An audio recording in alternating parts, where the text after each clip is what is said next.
ఒకానొక కాలంలో కొండపల్లి అనే ఊరిలో ఒక పెద్ద కొండ. బ్రహ్మ. ఆ కొండ పక్కన ఒక చిన్న గుడిసె.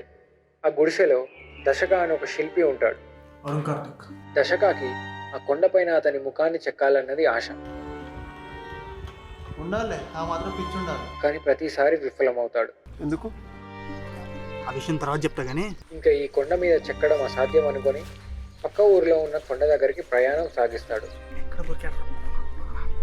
వెళ్ళే దారిలో ఓరున వర్షం. ఆ వర్షానికి తన ఇల్లు కూలిపోద్దేమో అని మళ్ళీ ఇంటివైపు పరిగెడతాడు. గుడిసె కూలిపోయిందన్న బాధతో ఏడుస్తున్న దశకాకి ఆ బండ వెనకాల ఒక అందమైన పాలరాతి కనిపిస్తుంది. రే, ఏడదాం అనుకున్నారా? Cut cut cut. ఇంకోసారి బాలేదు, ఇంకోసారి. No no no. ఎట్టకేలకు దశగా ఆ పాలరాతి మీద తన ముఖాన్ని చెక్కుతాడు. అమ్మా, ఇది వినడానికి 2 మధ్య నేను వెనకాల తిరుగుతున్నా.